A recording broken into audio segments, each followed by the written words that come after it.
بسم اللہ الرحمن الرحیم۔ واقعہ کربلا تاریخ اسلامی کا وہ اندوہناک سانحہ ہے جو 10 محرم الحرام 61 ہجری کو عراق میں کربلا کے مقام پر پیش آیا۔ سانحہ کربلا میں امام حسین رضی اللہ تعالیٰ عنہ نے اپنے اہل بیت اور رفقا کے ساتھ دین اسلام کی سربلندی کے لیے اپنی جانوں کے نذرانے پیش کیے۔ تاریخ عالم شہادتوں کی ایسی لازوال داستان آج تک نہ پیش کر سکی کہ جس میں ایک مجاہد نے اپنے پورے کنبے کو دین اسلام کی سربلندی اور رب کی رضا کے لیے قربان کر دیا۔ حضرت امام حسین رضی اللہ تعالیٰ عنہ حضرت صلی اللہ علیہ وسلم کے نواسے، حضرت فاطمۃ الزہرا رضی اللہ تعالیٰ عنہ کے لخت جگر، حضور صلی اللہ علیہ وسلم کے نور نظر اور علی المرتضیٰ رضی اللہ تعالیٰ عنہ کے فرزند ارجمند ہیں۔ 5 شعبان سن 6 ہجری میں آپ کی ولادت باسعادت ہوئی۔ حضور اکرم صلی اللہ علیہ وسلم کو حسین رضی اللہ تعالیٰ عنہ سے بڑی محبت تھی۔ بچپن میں کبھی آپ حضور کی کاندھوں پر سوار ہوتے تو کبھی بحالت نماز حضور کی پشت مبارک پر سوار ہوتے اور کبھی آپ صلی اللہ علیہ وسلم کے سینہ اطہر کے ساتھ چمٹے ہوتے تھے۔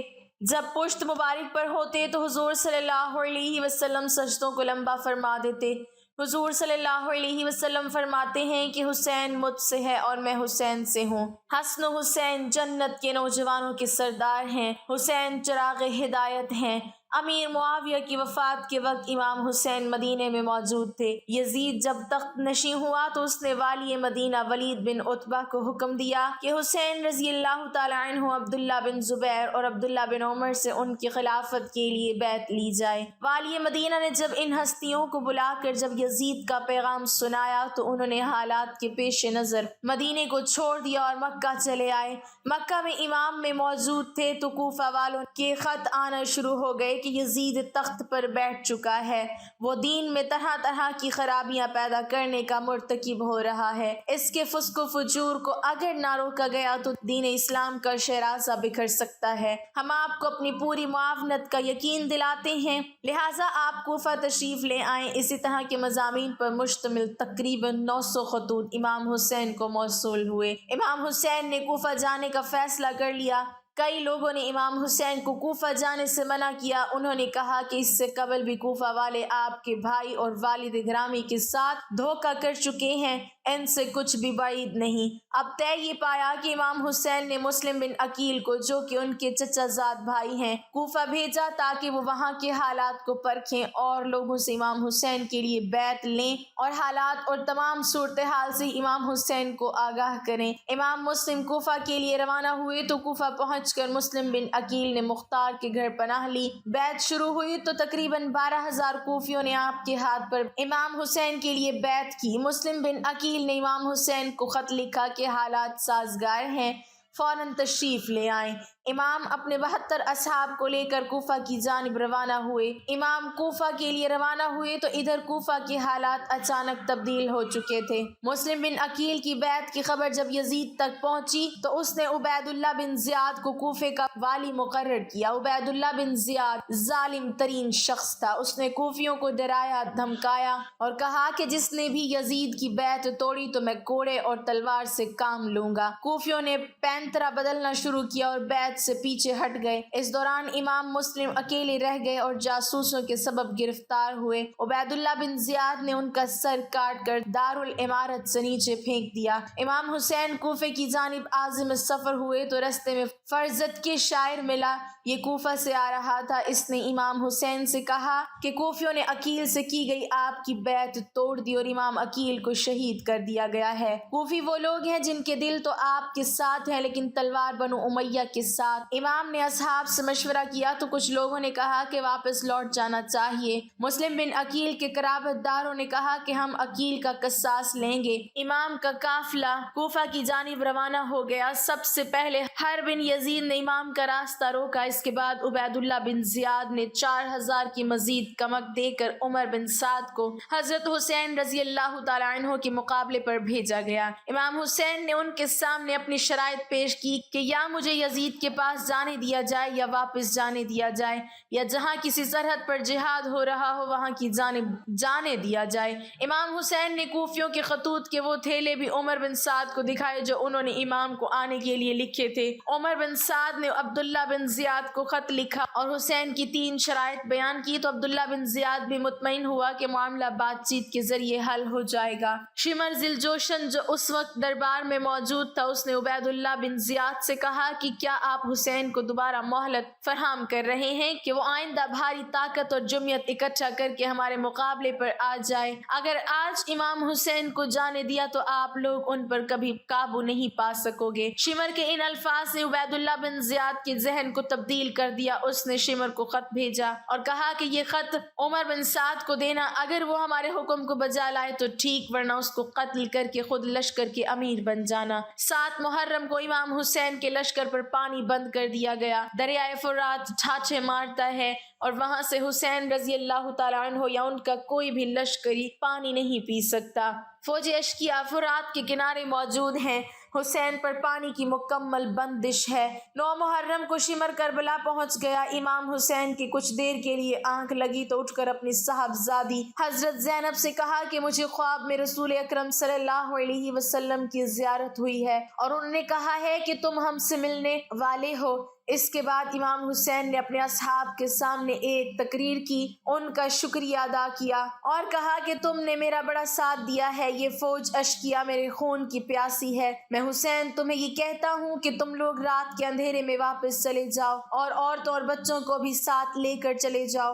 امام حسین نے فرمایا کہ بیٹا علی اکبر، چراغ کو گل کر دو، اور اصحاب سے کہا کہ وہاں اگر کوئی پوچھے کہ حسین کو تنہا کیوں چھوڑا تو کہہ دینا عورتوں اور بچوں کی وجہ سے ہمیں حسین نے واپس کر دیا۔ جب چراغ دوبارہ جلایا گیا تو تمام اصحاب موجود تھے اور کوئی بھی واپس جانے کے لیے تیار نہ تھا۔ زہیر بن کین نے کہا کہ اے امام حسین، اگر دشمن ہمارے جسم کو کینچیوں سے بھی قطرے قطرے کر دے تو پھر بھی ہم آپ کی مدد سے پیچھے نہ ہٹیں گے۔ 10 محرم کی صبح ہر نے یزیدی لشکر کو چھوڑ کر امام کے لشکر میں شمولیت اختیار کر لی۔ امام نے دشمن فوج کے سامنے خطبہ دیا، پہلے اہل بیت کے مناقب بیان کیے، پھر اپنے بارے میں نبی کی احادیث بیان کی۔ فرمایا کہ ہم شباب اہل جنت ہیں، حضور کے نواسے اور بطول و علی کے بیٹے ہیں، تمہارے لیے کسی طور پر بھی جائز نہیں کہ میرے خون سے اپنے ہاتھ رنگ دو۔ کیا میں نے کسی کو قتل کیا ہے جس کی قصاص میں تم مجھے قتل کر رہے ہو؟ کیا میں نے کسی کا مال لوٹا یا کسی کو زخم لگایا؟ امام حسین نے ایک ایک کوفی کو نام لے کر پکارا اور کہا، اے فلاں بن فلاں، اے فلاں بن فلاں، اے فلاں بن فلاں، اے فلاں بن فلاں،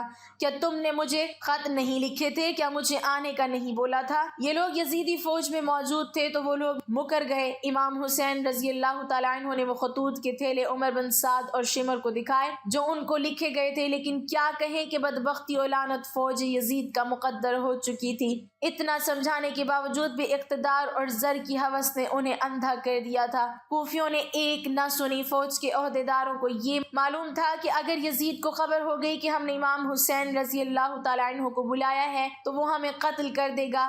یہی وجہ تھی کہ حسین رضی اللہ تعالیٰ عنہ کو یزید تک نہ پہنچنے دیا گیا۔ سب سے پہلے عمر بن سعد نے حسینی لشکر کی جانب تیر چلایا اور کہنے لگا، گواہ رہنا، پہلا تیر چلانے والا اب باقاعدہ جنگ کا آغاز ہوا۔ امام حسین کے سپاہی ایک ایک کر کے اپنی بہادری اور شجاعت کے جوہر دکھاتے ہوئے جام شہادت نوش کر گئے۔ اہل بیت اطہار میں حضرت عباس کے بازو قلم کر دیے گئے۔ حضرت قاسم امام علی اکبر داد شجاعت دیتے ہوئے شہادت کے مرتبے پر فائز ہوئے۔ اور محمد شہید ہوئے۔ پھر 6 ماہ کے امام علی اصغر کو حسین کے ہاتھوں پر حلق میں تیر مار کر شہید کر دیا گیا۔ 10 محرم کی شام پھیلنے لگی تھی۔ حسین کے ساتھیوں نے میدان کربلا میں بڑی بہادری اور شجاعت دکھائی۔ اب آخری باری حسین بن علی کی آئی۔ حسین میدان جنگ میں پہنچتے ہیں۔ علی کا شیر حیدری جب حضور صلی اللہ علیہ وسلم کا امامہ اور پٹکا باندھے علی کے ذوالفقار لے کر میدان کربلا میں پہنچا اور ایک ایک کو بھیڑ بکریوں کی طرح کاٹنے لگا اور کہنے لگا، آؤ 3 دن کے بھوکے اور پیاسے جنگ دیکھو، علی کے فرزند کی جنگ دیکھو۔ دشمن کی فوج میدان چھوڑ کر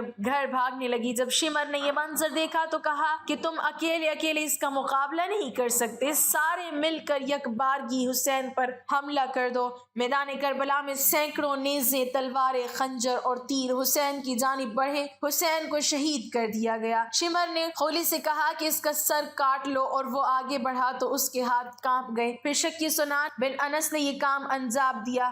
بعد از قتل کے حسین کے سر کو نیزوں پر بلند کیا گیا اور لاش کو گھوڑوں سے روندا گیا۔ کربلا میں ایک قیامت برپا ہو گئی، خیام حسینی کو آگ لگا دی گئی۔ حسین کا سر جب یزید کے دربار میں پہنچا تو اس نے سر اقدس حسین کے ہونٹوں پر چھڑی ماری اور کہا کہ ہم کامیاب ہوئے۔ زید بن ارقم صحابی رسول جو اس موقع پر دربار میں موجود تھے، انہوں نے کہا او بدبخت، چھڑی ہٹا لے، میں نے نبی کو دیکھا کہ وہ ان ہونٹوں کو چوما کرتے تھے۔ یزید کی بیوی ہندہ بنت عبداللہ نے جب یہ خبر سنی کہ یزید نے امام حسین کو شہید کر دیا ہے تو وہ دربار میں جا پہنچی اور یزید کو لعن طعن کرنے لگی۔ یزید نے پینترا بدلا اور کہنے لگا خدا غارت کرے ابن زیاد کو کہ اس نے جلدی جلدی میں امام حسین کو قتل کر دیا۔ جب حضرت حسین رضی اللہ تعالیٰ عنہ کا سر کٹا لے کر ان کی بہن زینب مدینہ پہنچی، کربلا کے میدان میں حضرت حسین کا سر کاٹ کر دشمنوں کا لشکر اپنے بادشاہ یزید کے محل کی طرف چلا۔ محل میں ایک فوجی نے یزید کے سامنے حضرت حسین رضی اللہ تعالیٰ عنہ کا کٹا سر رکھ دیا۔ حضرت حسین کا کٹا سر دیکھ کر یزید بہت خوش ہوا اور پھر اس نے اپنے ہاتھ میں ایک چھڑی لے کر حضرت حسین کے سر پر ماری اور کہنے لگا کہ اے لوگو دیکھ لو، جو بھی میری مخالفت کرے گا میں اس کا یہی انجام ہوگا۔ حضرت حسین رضی اللہ تعالیٰ عنہ کے سر کی ایسی بے حرمتی دیکھ کر دربار میں موجود ایک یہودی کہنے لگا کہ اے لوگو، میں حضرت داؤد علیہ السلام کی نسل سے ہوں اور 14 پشتوں کے بعد میرا نسب حضرت داؤد علیہ السلام سے ملتا ہے، تو اے لوگو میرے اور حضرت داؤد علیہ السلام کے بیچ میں 14 پشتوں کا فاصلہ ہے، پھر بھی میری قوم کے لوگ میری بہت عزت کرتے ہیں، اور ایک تم لوگ ہو کہ اپنے ہی نبی کے نواسے کا سر کاٹ دیا اور آج دربار میں بیٹھ کر اس کے ساتھ ایسی بے حرمتی کر رہے ہو، تم کیسے اپنے نبی کے سچے عاشق ہو؟ حضرت حسین رضی اللہ تعالیٰ عنہ کی بہن حضرت زینب اپنے بھتیجے امام زین العابدین کو پکڑ کر روئی جا رہی تھی اور اپنے بھائی حضرت حسین کے کٹے سر کی بے حرمتی دیکھ کر اللہ سے فریاد کر رہی تھی کہ تبھی یزید نے حضرت زین العابدین سے کہا کہ تم نے دیکھ لیا نا، تیرے باپ نے میری مخالفت کی تو اللہ نے اس کا کیسا انجام کیا۔ اس پر حضرت زین العابدین نے قرآن کی ایک آیت پڑھ کر جواب دیا کہ اے یزید، دنیا میں جو کچھ بھی ہوتا ہے سب میرے اللہ کے حکم سے ہوتا ہے۔ تو یزید نے جواب دیا کہ یہ سب کچھ تم لوگوں کے ہی کرتوتوں کی وجہ سے ہوا ہے، اور پھر یزید نے حضرت زینب کے ہاتھ میں ان کے بھائی حضرت حسین کا سر رکھتے ہوئے کہا کہ اب تم لوگ عزت کے ساتھ اپنے گھر مدینہ جا سکتے ہو، اور پھر حضرت زینب روتی ہوئی اپنے گھر والوں کے ساتھ مدینہ کی طرف چل پڑی۔ حضرت زینب سارے راستے بھر اپنے بھائی حضرت حسین کا کٹا سر دیکھ دیکھ کر روتی جا رہی تھی۔ آخر یہ لوٹا ہوا قافلہ کئی دنوں کے سفر کے بعد مدینہ پہنچا۔ لوگوں کو خبر ہوئی کہ دشمنوں نے حضرت حسین رضی اللہ تعالیٰ عنہ کا سر کاٹ دیا ہے، تو لوگوں میں کوہرام مچ گیا اور ہر گھر سے رونے کی آوازیں آنے لگی۔ سارے مدینہ کے لوگ سمٹ کر حضرت زینب کے پاس پہنچے۔ حضرت زینب بہت خاموش تھی، کسی سے بات نہیں کر رہی تھی۔ حضرت حسین کا کٹا سر ان کے ہاتھوں میں تھا اور آنکھوں سے آنسو جاری تھے۔ اچانک حضرت زینب اپنے بھائی حسین کا کٹا سر لے کر اپنے نانا حضور صلی اللہ علیہ وسلم کی قبر کی طرف چل پڑی۔ جب حضرت زینب حضور صلی اللہ علیہ وسلم کی قبر پر پہنچی تو آنکھوں سے بے اختیار آنسو بہنے لگے، اور پھر انہوں نے حضور صلی اللہ علیہ وسلم کی قبر کے پاس حضرت حسین کا کٹا سر رکھتے ہوئے ایسے الفاظ کہے کہ جنہیں سن کر سارے مدینہ والے رونے لگے۔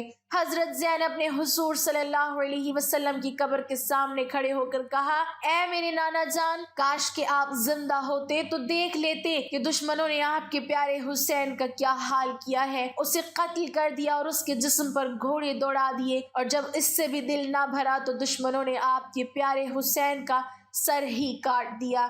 حضرت زینب اپنے نانا حضور صلی اللہ علیہ وسلم کی قبر کے سامنے کھڑی فریاد کر رہی تھی اور آنکھوں سے مسلسل آنسو جاری تھے۔ مدینہ والے بھی سب پیچھے کھڑے حضرت زینب کی دکھ بھری فریاد سن کر رو رہے تھے۔ آخر شام ہوتے ہوتے حضرت حسین کا کٹا سر ان کی امی حضرت فاطمہ رضی اللہ تعالی عنہ کی قبر کے بغل میں دفن کر دیا گیا۔ جن لوگوں نے حضرت حسین کو اس بے دردی کے ساتھ قتل کیا تھا تو اللہ نے ان سبھی لوگوں کو اسی دنیا میں سزا دی۔ کربلا کے میدان میں دشمنوں میں سے ایک آدمی کے جس کا نام ابن جویرہ تھا، تو اس نے حضرت حسین رضی اللہ تعالیٰ عنہ کو پکار کر انہیں گالیاں دی اور برا بھلا کہا۔ تو حضرت حسین نے اس کے لیے بد دعا کی اور کہا کہ اے ابن جویرہ، اللہ تیرے جسم کے ٹکڑے ٹکڑے کر دے۔ اور پھر اسی وقت ابن جویرہ کا گھوڑا پاگل ہو کر ادھر ادھر بدکنے لگا۔ گھوڑے کی بدکنے کی وجہ سے ابن جویرہ کا پیر پھسلا اور وہ گھوڑے سے نیچے گر پڑا، لیکن اس کی ایک ٹانگ گھوڑے میں بندھی زین میں پھنس گئی اور پھر وہ پاگل گھوڑا اسے گھسیٹتے ہوئے پتھروں کے اوپر دوڑنے لگا۔ وہ گھوڑا ابن جویرہ کو گھسیٹتا ہوا اتنی تیزی سے دوڑ رہا تھا کہ پتھروں کی چوٹ سے ابن جویرہ کا جسم کٹ کٹ کر گرنے لگا اور آخر اس کا سارا جسم کٹ کر ختم ہو گیا۔ صرف اس کی وہ ٹانگ بچی کہ جو اس گھوڑے کی زین میں پھنس گئی تھی۔ جس وقت کربلا کے میدان میں حضرت حسین رضی اللہ تعالیٰ عنہ 3 دنوں کے پیاس سے دریا کے کنارے بیٹھ کر پانی پینے جا رہے تھے تو اسی وقت دشمنوں میں سے ایک آدمی کے جس کا نام ابن نمیر تھا، اس نے حضرت حسین کے منہ کی طرف ایک تیر چلایا اور وہ تیر سیدھا آ کر حضرت حسین کی گردن میں لگتا ہوا دوسری طرف نکل گیا، جس کی وجہ سے حضرت حسین پانی نہ پی سکے اور ان کی گردن سے خون بہنے لگا۔ تو حضرت حسین رضی اللہ تعالیٰ عنہ نے ابن نمیر سے کہا کہ اے ظالم، جیسے تو نے مجھے پانی نہیں پینے دیا ہے ایسے ہی اللہ تجھے ہمیشہ پیاسا رکھے۔ حضرت حسین کی اس بد دعا کا اس دشمن پر ایسا اثر ہوا کہ وہ چاہے جتنا پانی پی لیتا پھر بھی اس کی پیاس نہ بجھتی۔ آخر اسی دن شام کو اس نے اتنا زیادہ پانی پی لیا کہ اس کا پیٹ پھٹ گیا اور اس کی موت ہو گئی۔ دشمنوں کا سردار ابن زیاد کے جس نے حضرت حسین رضی اللہ تعالیٰ عنہ کا سر کاٹنے کا حکم دیا تھا اور اسی کے حکم پر فوجیوں نے حضرت حسین کا سر کاٹا تھا، تو ابن زیاد کا نوکر بیان کرتا ہے کہ جب ابن زیاد حضرت حسین کا سر کاٹ کر شام کو اپنے محل پہنچا تو میں بھی اس کے ساتھ تھا۔ تو جیسے ہی اس نے محل کے اندر قدم رکھا تو اچانک سامنے سے ایک آگ کا شعلہ اس کی طرف لپکا۔ قریب تھا کہ وہ آگ میرے سردار ابن زیاد کو جلا کر ختم کر دیتی، لیکن تبھی اچانک وہ آگ غائب ہو گئی اور ابن زیاد نے مجھ سے کہا کہ اے آدمی، کیا تم نے بھی ابھی وہ آگ دیکھی جو ابھی میری طرف لپکی تھی؟ تو میں نے کہا ہاں میرے سردار، مجھے بھی وہ آگ نظر آئی تھی۔ تو ابن زیاد نے مجھ سے کہا کہ یہ بات کسی کو بھی مت بتانا، اس کو راز ہی رکھنا۔ حضرت سفیان ثوری فرماتے ہیں کہ حضرت حسین کو قتل کرنے والے دشمنوں میں سے میں نے 2 لوگوں کا بہت برا انجام دیکھا۔ ایک تو ان میں ایک ایسا آدمی تھا کہ اس کی شرمگاہ اپنے آپ بہت زیادہ بڑھتی جا رہی تھی اور وہ شرم سے لوگوں کے بیچ نہ جاتا، اپنے گھر میں ہی بیٹھا رہتا۔ اور دوسرے آدمی کا انجام میں نے ایسا دیکھا کہ اسے اتنی زیادہ پیاس لگتی تھی کہ وہ چاہے سارے دریا کا پانی پی لیتا پھر بھی اس کی پیاس نہ بجھتی۔ آخر ایک دن اس نے اتنا زیادہ پانی پی لیا کہ اس کا پیٹ ہی پھٹ گیا اور اس کی موت ہو گئی۔ حضرت ابو قبیل فرماتے ہیں کہ کربلا کے میدان میں دوپہر کے وقت حضرت حسین کو شہید کیا گیا تھا۔ تو جس وقت حضرت حسین کو شہید کیا گیا تو اچانک سورج گرہین ہونے لگا اور پھر سورج چھپتے چھپتے اتنا زیادہ چھپ گیا کہ دوپہر کے وقت رات کی طرح اندھیرا ہو گیا اور آسمانوں میں تارے نظر آنے لگے اور ہمیں ایسا لگنے لگا کہ شاید قیامت آ گئی ہے۔ امام زہری فرماتے ہیں کہ جس دن حضرت حسین کو شہید کیا گیا تو اس دن بیت المقدس میں جو بھی کنکر یا پتھر اٹھایا جاتا تو اس کے نیچے تازہ خون ملتا تھا، اور پھر 3 دنوں تک آسمان ایسا لال پڑ گیا کہ ہمیں ڈر لگنے لگا کہ شاید اب قیامت قائم ہو جائے گی۔ اللہ پاک ہمیں دین کی مکمل سمجھ نصیب فرمائے، ہمیں اہل بیت سے سچی محبت عطا فرمائے اور ہمارا خاتمہ ایمان پر فرمائے، آمین۔ ناظرین، کمنٹ باکس میں اللہ تعالیٰ کے 99 ناموں میں سے ایک نام ضرور ٹائپ کریں۔